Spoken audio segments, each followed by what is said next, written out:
আজ যদি ভাতের সঙ্গে একটু অন্যরকম কিছু খেতে মন চায় তাহলে এই ভিডিওটা শেষ পর্যন্ত দেখুন। গ্যারেন্টি দিচ্ছি 1 চামচ ভাতের বদলে আপনি 1 প্লেট ভাত নিমেষেই শেষ করে দেবেন।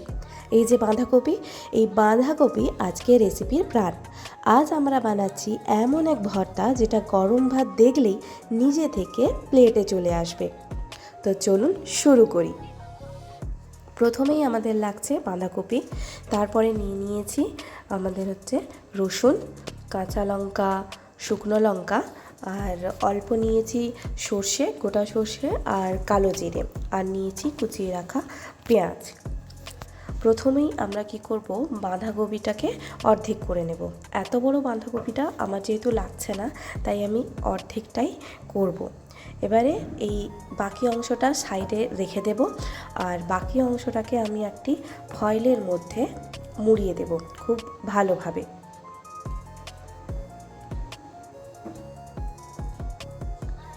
এবারে গ্যাসে ওভেন জ্বালিয়ে একটি জালি বসিয়ে দেব। তারপরেই আমরা এর উপরে দিয়ে দেব আমাদের আগে থেকে ফয়েলে মুড়িয়ে রাখা বাঁধাকপিটি দেওয়ার পর আমরা এপিঠ ওপিঠ ভালো করে পুড়িয়ে নেব। ভয় পাওয়ার দরকার নেই যদি ওপরের পাতাটা পুড়েও যায়, কিন্তু ভেতরের অংশটা আমাদের কিন্তু নরম হয়ে যাবে। বাঁধাকপিটা যতক্ষণ পোড়া হচ্ছে ততক্ষণ তাওয়াতে আমরা এই ভর্তার মশলাটা বানিয়ে নিই। প্রথমে নিয়েছি 3টে শুকনো লঙ্কা, 3টে কাঁচা লঙ্কা। লঙ্কাগুলি ভালো মতো ভেজে নেওয়ার পর দিয়ে দেব রসুনগুলিও ভালো করে ভেজে যোগ করে দেব আমাদের কালো জিরে আর সর্ষে।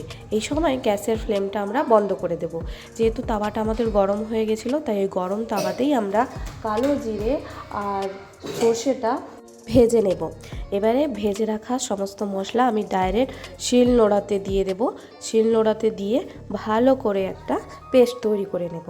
তো দেখুন তৈরি হয়ে গেল আমাদের বাঁধাকপি ভর্তার জন্য মশলাটি। এবারে বাঁধাকপিটি দেখি কী অবস্থায় আছে। চলুন বাঁধাকপিটি আনফয়েল করা যাক। একটি পাত্রে আমি ওই পুরো বাঁধাকপিটা নিয়েছি। এবারে ফয়েলটা খুলে দেখি। দেখুন ওপরটা বেশ সুন্দরভাবে কিন্তু পুড়ে গেছে, আর গরম ধোঁয়াও কিন্তু উঠছে।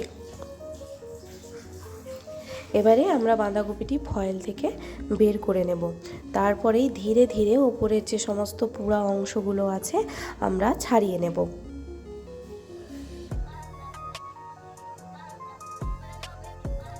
এই যে দেখুন পোড়া অংশগুলি ছাড়ানো হয়ে গেছে। এবারে আমার বাঁধাকপি কিন্তু নরম হয়ে গেছে, কিন্তু ওই যে বাঁধাকপির মোটা অংশগুলো থাকে না, ওগুলো একটু না বেটে নিলে আবার ভালো লাগে না। সেই জন্য ছোটো ছোটো টুকরো করে শিলনোড়াতে দিয়ে আমি এটাকে একটু বেটে নেব।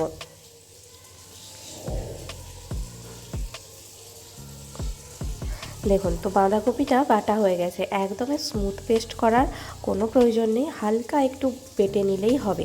এবারে দিয়ে দেব আমরা পরিমাণ মতো লবণ, আর অবশ্যই সরিষার তেলই তো হচ্ছে আসল ভর্তার প্রাণ, তাই না? তারপরেই দিয়ে দেব আমাদের বেটে রাখা মশলাটি। সমস্ত উপকরণ দিয়ে ভালো মতো আমরা এই বাঁধাকপির সাথে মিশিয়ে নেব। তারপরেই যোগ করে দেব আমাদের কেটে রাখা পেঁয়াজগুলো।